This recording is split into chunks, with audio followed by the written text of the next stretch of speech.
Hi, everybody. Welcome back to Hell's Kitchen in New York City. My name is Dave Vellante, and you're watching theCUBE's continuous coverage of Cloudera EVOLVE 2025. We're kicking off the full day here. This is our keynote analysis. I'm really pleased to have Sanjeev Mohan in. He's the principal at SanjMo, former Gartner analyst, current exceptional analyst, friend of theCUBE, CUBE Collective. Sanjeev, great to see you. Thank you so much for having me back on theCUBE. You bet. We've done some really cool stuff together. Yes, last minute. Yes, I fondly remember not this past summer, but 2 summers ago at MIT. We had some good stuff there. And correct. You're always a terrific analyst, and you know Cloudera really well. I think, as you know, we started our CUBE began in the Cloudera offices, so we watched. Correct. We watched the the rise and fall, if you will, of Hadoop. And but I think the thing about Cloudera is they got that whole big data attention started at the time.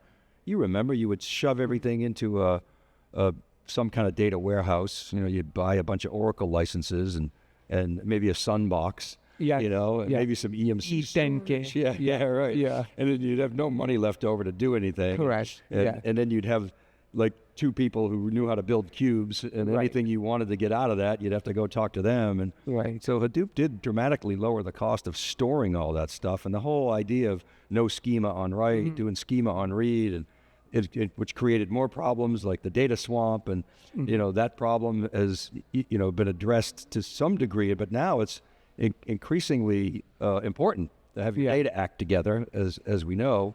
And we hear from Cloudera their theme of AI anywhere, which is good. It's like the old super cloud theme, which is great to see that evolve. But what was your overall take of the keynote this morning? Where do you see Cloudera in the ecosystem? And then we can get into some of the broader trends. Yeah, I think Cloudera is finding its legs. It has taken them a long time. The name Cloudera was an amazing creation when Mike Olson and Amar and they created the company, because they had this vision that cloud will take over. But Hadoop was the first really true big data compute storage engine, but because the technology was not ready yet, networks were very expensive, so the whole thing had to be on-prem. Now the cloud happened, and Cloudera, in spite of its name, did not really keep up with the cloud. So that's why all the hyperscalers, Snowflake, Databricks, they all took off. I think the market has now come to Cloudera. I agree. Because what happens with AI is, like, let's say security logs, and you want to do some sort of analysis on this massively increasing security log data. You don't have to necessarily put it in the cloud. You need to bring AI to where your data is. And so Cloudera, because of its origins on-prem and having this hybrid multi-cloud, is actually very well placed to be able to handle all kinds of new workloads that are not necessarily only in the cloud. They require data to be spread across different estates. And so the keynote was excellent.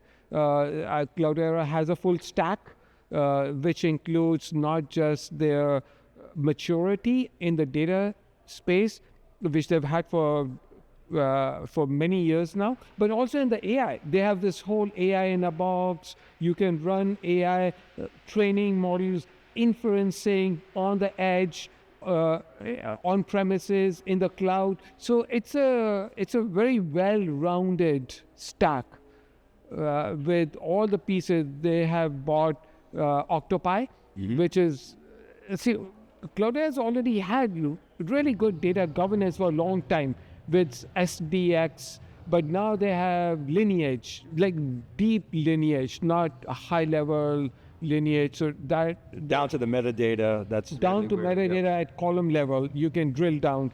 And they also bought Tycoon, which gives them more containerized ability, because all this inferencing we are talking about on premises, that you need to take that AI in a box and run it anywhere. Anywhere cloud, that's their kind of, or anywhere AI, that's the message. Yeah. Yes, like the security use case I mentioned, I want to be able to do anomaly detection where the data is generated. So I want to train my model, but then take that model and plop it into the edge device where the data is coming and then be able to do inference. Interesting.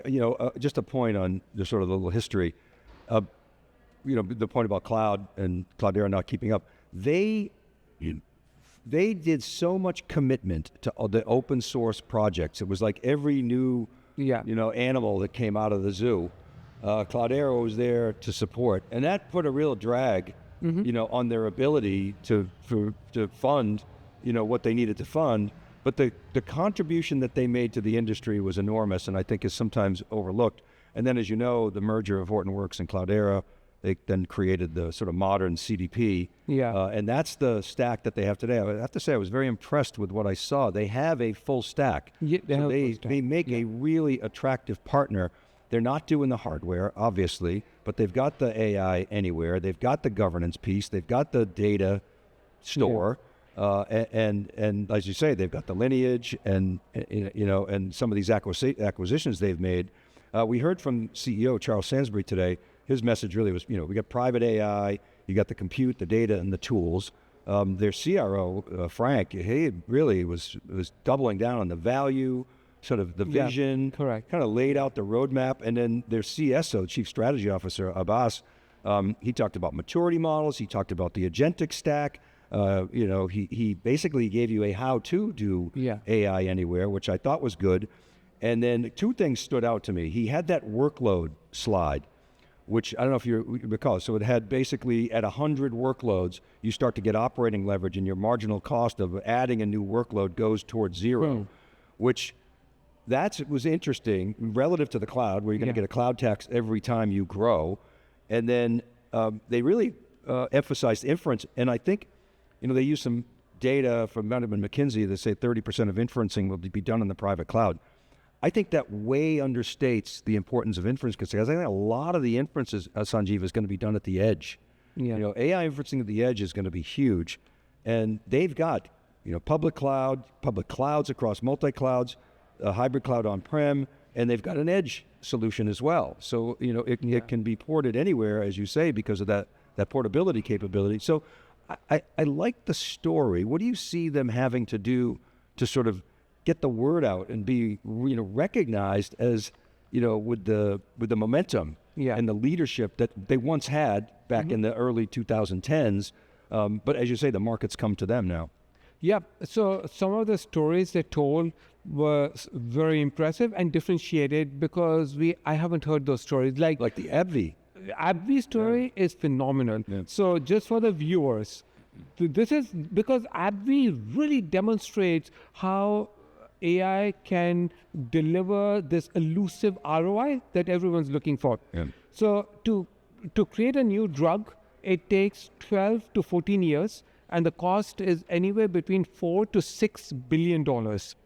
So now what happens is that you have, let's say you're doing clinical trials, and you have a molecule that needs to be tested against the human body. Now, human bodies are always changing. So what happens is you have to take that molecule and you have to test it in thousands of permutations and combinations. Doing it manually is a very, very expensive task. Using something like Google AlphaFold, for instance, you can start doing all kinds of tests. So anything that can shave off even a few 100 million out of the 6 billion is a huge, massive ROI. But it's very hard, like when people say, what is the exact ROI? It's speeding up the process. It's like using AI, AbbVie is able to tell where to do clinical trials, for example. So they have the highest adoption. I was talking to the guy, Brian Martin, this morning before the keynote. The number of use cases for AI are phenomenal. The other one I really like, by the way, and then we'll go to the question you asked. Just before you jump there, I want to also say, he said they do hundreds of clinical trials a year, and they've got to, break all these structured, docs down and they can be, 400-page documents. Yes. There's hundreds and hundreds and hundreds that they have to submit 2,000 documents to the FDA. Yeah, 2,000. Yes, and it's one of 2,000 documents that they have to submit. So they're shrinking the time there by using a knowledge graph. And actually, understanding the structure. They're injecting the knowledge and the structure into the graph, and it's this could take it from weeks down to days. So. That just drops to the bottom line. So there are 2,000 documents they have to submit. And so now the problem is that there are not enough people inside of AbbVie to do those documents. So they have to outsource it. But when you outsource the document generation, you have to send them critical, private, sensitive data. Otherwise, how are they going to do it? So AI is helping them bring the workload in-house, save on time and cost, produce these documents faster, and then submit it to FDA. And if they can reduce the time for a new drug discovery, ROI is like literally, we're talking about $1 billion ROI just for this one use case, document generation. So, okay, so there was another one you wanted to The other highlight. one I liked was the synthetic data creation. So they're doing the synthetic data creation for a company at, I think, 35% of the cost. And synthetic data is also very important for trying out all the edge cases when you do drug discovery. This is not AbbVie. This was a different company, McClone or some company like that. So they have like great use cases. Your question about what do they need to do? What do they need to do? The parallels I tell Cloudera is, you look at Microsoft. Microsoft had fallen behind in the space of cloud because they were a Windows company, right? But look what they came to the market with Azure very late. Oracle, Larry Ellison poo-pooed the entire cloud concept. And Oracle is the hottest company today, this week or last week, right? With all the Stargate, OpenAI, NVIDIA relationships, XAI. So Cloudera is, in my mind, AI is a level playing field. No one really has a leadership because the whole space is evolving literally on daily basis. So what Cloudera needs to do is really go to market. They need to message that we have the right technology.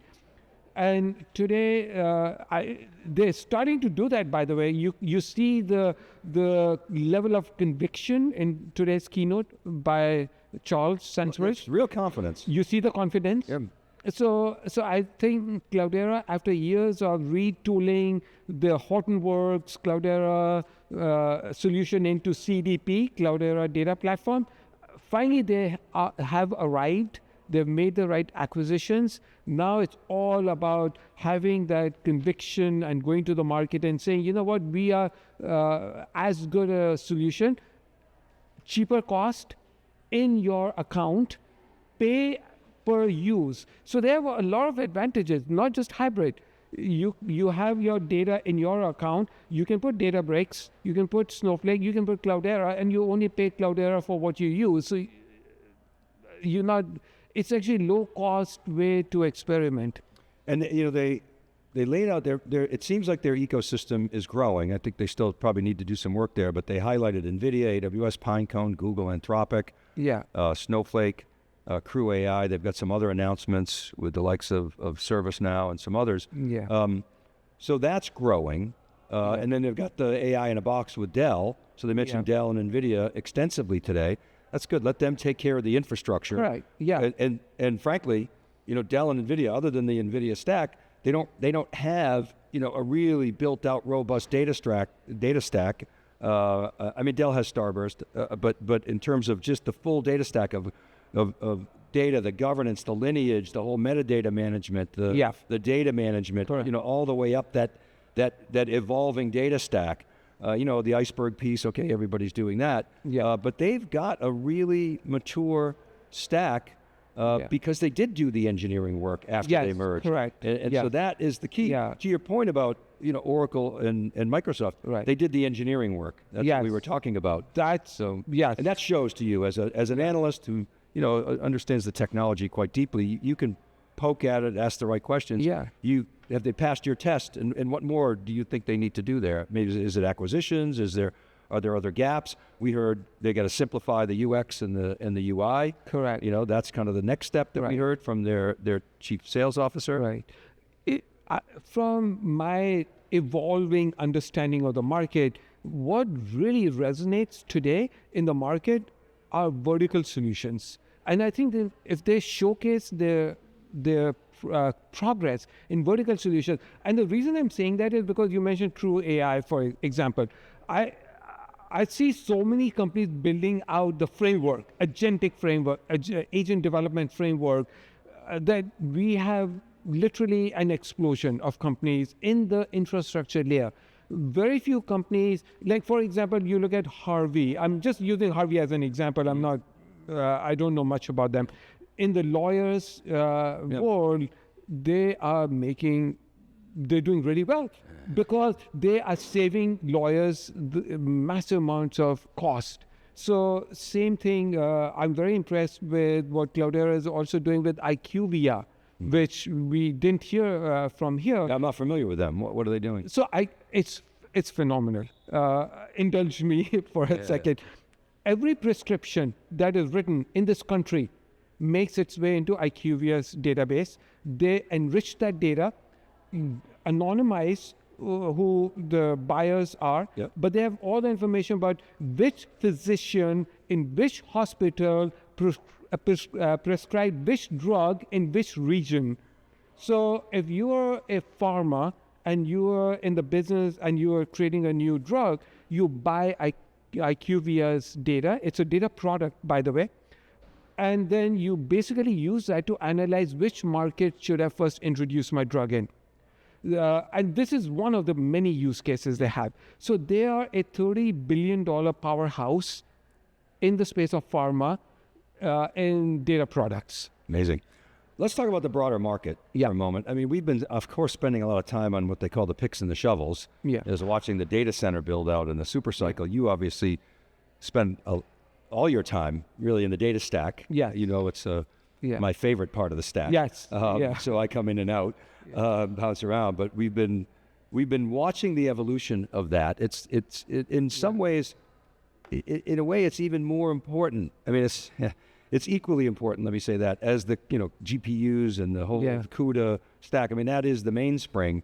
But unless you have the data stack right, you're not going to be able to actually confidently serve up data to agents so that they can act on your behalf. Correct. In a governed way. So lay it out. What are you seeing there? The data stack. I mean, you said at Snowflake, why are we talking about Iceberg? And it's like, let's stop talking about there. There's so many more important things. Correct. So let's talk about some of those important things. Yes. What matters today? So all of a sudden this week, semantics have become the hottest topic.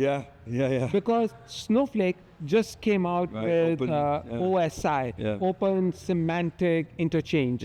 And just this morning, I saw the Databricks community with @scale. Is like, no, sorry, we have a semantic modeling language. So now new wars are breaking out. We just came out of Iceberg versus Delta. Now we're going to go into semantic war. In my mind, when you say I'm into the data stack, I call it an intelligent data stack. The word intelligent is AI.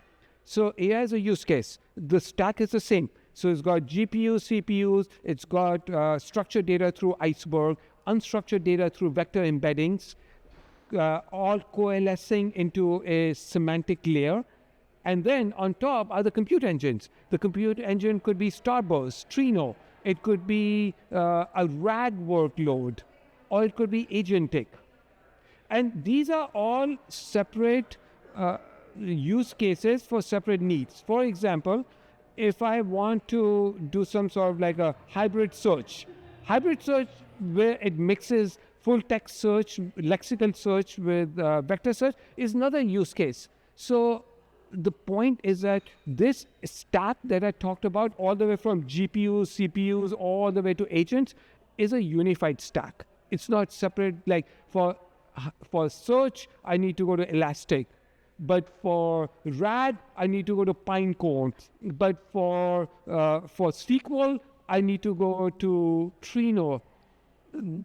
No, I mean, these are not three separate stacks. It's just one stack with some data federation, because it's unrealistic to expect that clients will be able to bring all the data into one storage location. But I want to ask you something, because the infrastructure stack, clearly is changing. It's going from a general purpose sort of, x86 to a, parallel, highly parallelized, extreme parallel computing, accelerated computing, whatever you want to call it. And obviously driven by NVIDIA. But then you've got these other pieces. You've got the BI piece, which is the metrics and dimensions. Correct. You've got, you just called it, the intelligence layer. Ali Ghodsi talks about that data intelligence a lot. Right. So that, and then you've got the agentic on top of that. Right. And then you've got a user interface, which is now natural language. Correct. Which is, it feels like it's a thin UI, it's thinning. Yes. And then all the meat is beneath.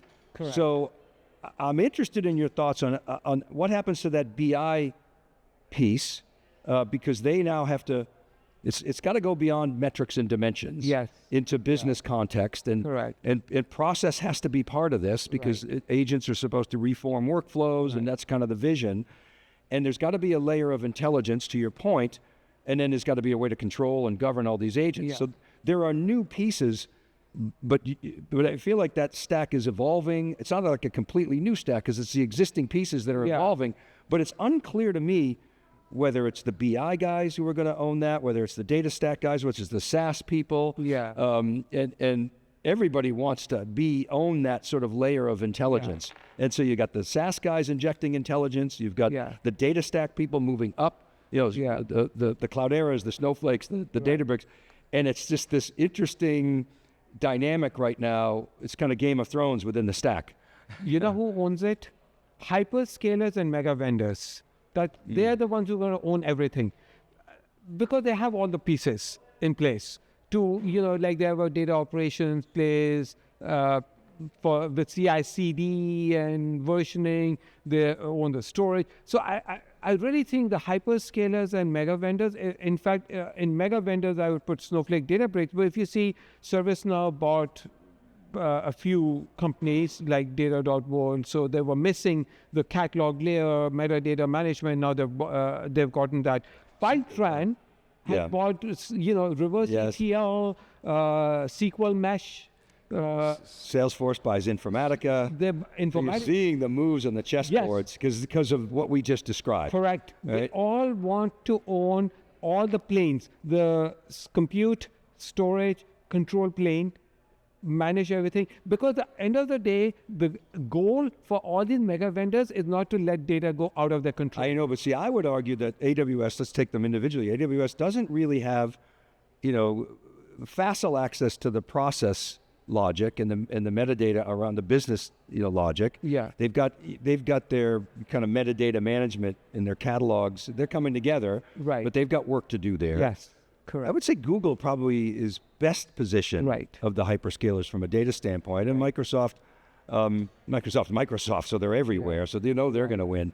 I do think it's not a zero-sum game for those guys. I mean, I guess my point is there is plenty of room for the SaaS players, for the data stack companies, and maybe the specialists get absorbed in that scenario. Your final thoughts? Yes, absolutely. And since we are talking about all these mega vendors we talked about, Cloudera, I think we should also not be remiss in mentioning IBM, because IBM with Watson X also has equal opportunities. So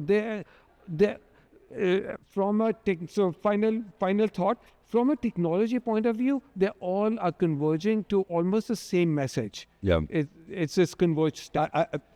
Last thought, IBM, you brought up IBM, but IBM lacks the platform.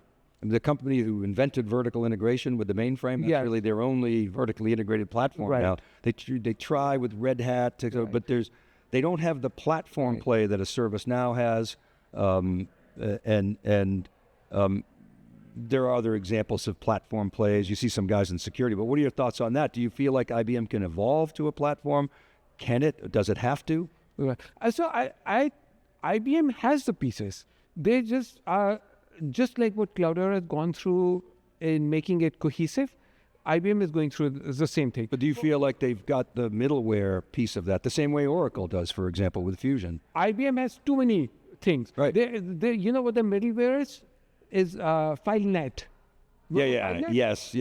But is this I know, but right. Okay. So, but don't you feel like they need an Oracle Fusion-like effort or an IBM WebSphere, of the 2020s, the Steve Mills-like effort? Yeah. And then because they've got all the pieces. Right. If they do that engineering work the way that Oracle has, you can see Oracle's vertically integrated stack is working. Correct. You can see it works for Apple. Right. You could see other examples where that works. And that's, I think, IBM's opportunity. Maybe we can leave it there. Absolutely. Yeah. When we meet up at IBM next year, we can talk about it. Yeah. By the way, I have a question for you. Yeah. I'm going to throw a curveball. Okay. Hit me. When we meet at IBM next year, it's in March, I think. But anyway, 6 months from now, what do you think we'll be talking about? I think we'll still be talking about agentic, because while everybody claimed that this was going to be the year of agentic, it's not. This maybe is the decade of agentic. And so I think we're going to be talking about the maturity of agentic and how we're getting there. That would be my guess. Right. What do you think? I think we'll be talking about us in America losing competitive edge to China. Well, we're talking about that now. Yes. but it'll be, I think, in our faces in 6 months. Yeah. So, I think it actually is staring us in the face right now. Yeah. It's just people, I think, have blinders on. Yeah. And by the way, it's not just models. Models we already see. Yeah. There are a lot of pieces in the stack, like, query engines, Star Rocks, and, There's a great BG2 pod on this very topic. Bill Gurley went to China. If you haven't watched that, I encourage you to do so. It was eye-opening. And there's some good books on that, too. All right, Sanjeev, we got to go. Thanks so much. Thank you so much. My friend, for coming on. It's great to see you. All right, and thank you. Keep it right there. This is Dave Vellante for theCUBE, and you're watching theCUBE's coverage of Evolve 2025, Cloudera's big customer show. They go around the world with this event. We're here in New York City. We're right back right after this short break.